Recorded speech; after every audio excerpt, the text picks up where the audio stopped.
जय सिया राम, हरिओम। ये खजुराहो के जावरी मंदिर में श्री हरि के जो खंडित मूर्ति थी, जो सर नहीं था, उस पर जब से सीजीआई गवई ने बोला कि जाओ अब अपने विष्णु से जाके पूजा करो कि अपनी कटी गर्दन जोड़ ले, तब से लोग खाक छानने लग गए। और जब वो देखने लग गए तो लगा कि भैया इन लोगों के पाप तो बहुत किए हैं और वो पूरा घड़ा बढ़ गया इनके पाप से। मैं बता रहा हूँ, ये श्री हरि को शायद अवतार लेना ही पड़ेगा, नहीं तो जो हिंदू जनमानस हैं बंटवारे के बाद के भारत में, उनको चेतन रहना पड़ेगा। मैंने पहले भी कहा था, एक दो वीडियो बनाए थे कि एक मतलब बलात्कारी मुसलमान 7 साल की बच्ची का उत्तराखंड में, पिथौरागढ़ में लोग लाइन लगा करके अब वो प्रोटेस्ट कर रहे हैं। इसमें इसी ने बिल दे दिया उसको, सीजीआई गवई और उसे एक बेंच ने उसको फांसी की सज़ा मिली हुई थी वहाँ से, निचली अदालत से। हाई कोर्ट उसको बरकरार रखा था। इसी सीजीआई ने वो एंटी कन्वर्जन लॉ जो है, जो फोर्सफुल धर्मांतरण है, ठग के धर्मांतरित करता है, उसके लिए उत्तर प्रदेश ने कानून बनाया हुआ है, मध्य प्रदेश ने बनाया हुआ है, राजस्थान ने बनाया हुआ है। तो सीजीआई ने बोला है कि भैया चलो, हाँ, इन लोगों को हटाओ। मैं इस कानून को ख़त्म कर दूं? ये पूछा है स्टेट गवर्नमेंट को, लिख के पूछा है, क्योंकि पीआईएल एक मुसलमान लेके आ गया था, भैया ये जो है सो माइनॉरिटी के ख़िलाफ़ है ये लोग। वो उसने बोला है सीजीआई ने कि बता कि वो जो ज़बरदस्ती फोर्सफुल रिलीजियस कन्वर्जन होगा उसको तय कौन करेगा, साबित कौन करेगा? तो इस ढंग की बातें हैं। तो ये इन लोगों का बहुत मतलब इरेडिकेट सनातन धर्म जो स्टॉलिन ने कहा हुआ है वो हो रहा है, बहुत तरीके से हो रहा है। आप मंदिर तोड़े जा रहे हैं, मूर्तियां चोरी की जा रही हैं, आपकी आस्था विश्वास को ख़त्म किया जा रहा है और हिंदू एट लार्ज को ख़त्म तो किया ही जा रहा है बहुत तरीके से। इसी संदर्भ में क्या हुआ, तमिलनाडु से मूर्तियाँ जब चोरी होती रही हैं और विदेशों में जा कर के म्यूजियम में मिलती रही हैं, तो उस पर एक केस आया था और उसका डिटेल में दे रहा हूँ। इसी 16 सितंबर उसको सुनवाई हुई थी। मैं आपको ज़्यादा डिटेल देता हूँ, ज़रूर सुनिए, साथ बने रहिए। चैनल को लाइक कीजिए, शेयर कीजिए, सब्सक्राइब कीजिए, बेल आइकन को प्रेस कर दीजिए नोटिफिकेशन के लिए, और प्लीज़ साथ रहिए, साथ दीजिए। फ़ोन नंबर जो है वो आपके लिए होता है, जिससे कि आप चैनल को कंट्रीब्यूट कर सकें। चैनल आपके कंट्रीब्यूशन से, आपके मोटिवेशन से चलता है। अब मुद्दे की बात ये है कि तमिलनाडु के मंदिरों से जो मूर्तियों की चोरी होती रही है, उस पर एक पीआईएल डाला गया था। अब पीआईएल डालने वाले थे अधिवक्ता एलिफेंट जी राजेंद्रन। याचिका तमिलनाडु के विभिन्न मंदिरों से प्राचीन मूर्तियों, कलाकृतियों, आभूषणों और अन्य संपत्तियों की चोरी से संबंधित 21 केस डायरी के फाइल गायब होने की चुनौती थी। मतलब कि तमिलनाडु के मंदिरों से जो मूर्तियां, कलाकृतियां, आभूषण चोरी होती रही हैं, वहां के 38 स्थानों में 21 केस डायरी थी जो कि अचानक से गायब हो गई। और वो गायब हुई तो मूर्तियां, मतलब वो उसको दबा दिया गया, ख़त्म कर दिया गया। मामले की सुनवाई भारत के सर्वोच्च न्यायालय के बीवी नागरत्न और न्यायमूर्ति महादेवन ने की। बीवी नागरत्ना, जस्टिस बीवी नागरत्ना महिला हैं और जस्टिस आर महादेवन ने की। हाल ही में इसकी सुनवाई 16 सितंबर 2025 को हुई थी।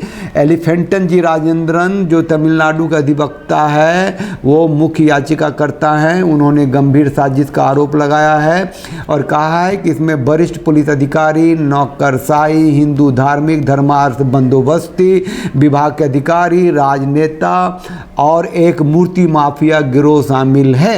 उनका दावा है कि 50 से अधिक मंदिरों में चोरी हुई और कुछ की बरामदगी के बावजूद इनकी वर्तमान स्थिति स्पष्ट नहीं है। गायब फाइलों में महत्वपूर्ण सबूत, एफआईआर शामिल हैं जो तमिलनाडु के विभिन्न पुलिस स्टेशनों से संबंधित हैं। तमिलनाडु में मूर्ति चोरी एक लंबी समस्या रही है। राजेंद्रन जो एडवोकेट हैं, जिन्होंने ये पीआईएल डाली है, इन्होंने उसका डिटेल भी दिया है कि 1992 से अब तक 1200 से अधिक मामले दर्ज किए गए, जो 387 से अधिक मंदिरों को प्रभावित करते हैं। इसमें केवल 26 मामले ही सुलझाए गए, इसमें केवल 56 मामले ही सुलझाए गए हैं, जैसा कि राज्य सरकार ने मद्रास उच्च न्यायालय की कार्रवाई में बताया। कई मूर्तियां विशेष रूप से चोल युग की कांस्य मूर्तियां हैं, अंतर्राष्ट्रीय स्तर पर तस्करी की गई हैं। कुख्यात डीलर इसके संदर्भ में सुभाष कपूर 2012 में गिरफ्तार हुआ था।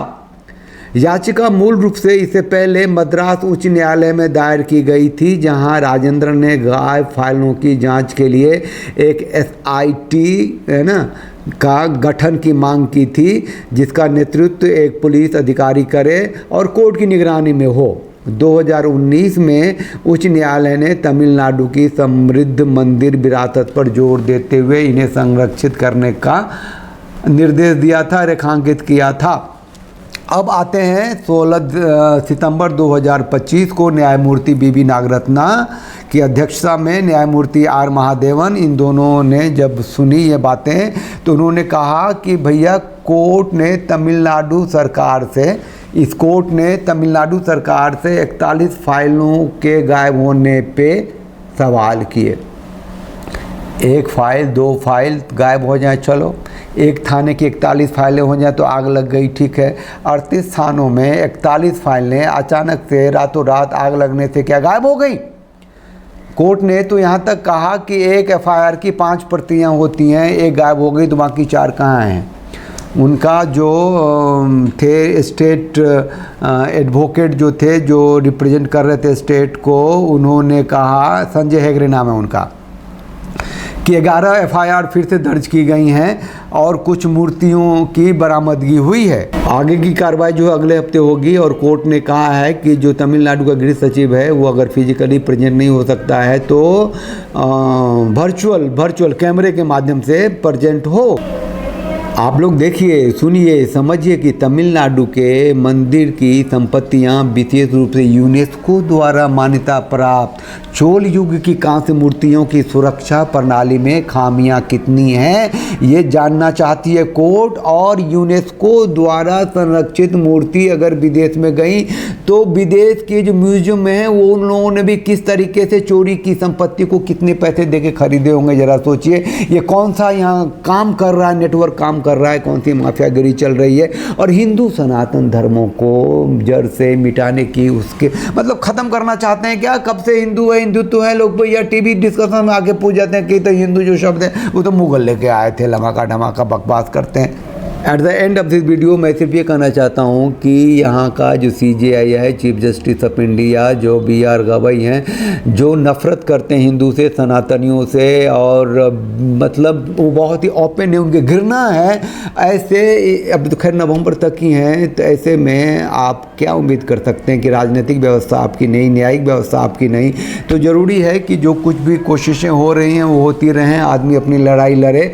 संविधान के नाम पे ही अभी एक साथ जो इतने सारे लोग उतर आ गए और CJI गवई की जो मिट्टी पलीद की, तो ये खबर तो उस तक पहुंची, तो अब वो इतनी बेईमानी खुलेआम नहीं कर पाएगा। लेकिन जो होती रही है, मूर्तियाँ चोरी होती रही हैं, संत आपके जेल में जाते रहे हैं, हिंदुओं का सत्यानाश होता रहा है, उनका नरसंहार होता रहा है कई तरीके से, कई जगह पे राजनीतिक व्यवस्था के तहत। तो आप जागरूक रहिए, चेतन रहिए, अगली पीढ़ी तक जो धर्म की सत्ता है उसको पहुंचाने की कोशिश कीजिए। हम सब करते हैं, यही एक रास्ता है। आने वाली पीढ़ी अपने तरीके से संघर्ष कर लेगी, लेकिन ज़रूरी है कि जो अथॉरिटी है हमारी वो उन तक पहुंचाएं।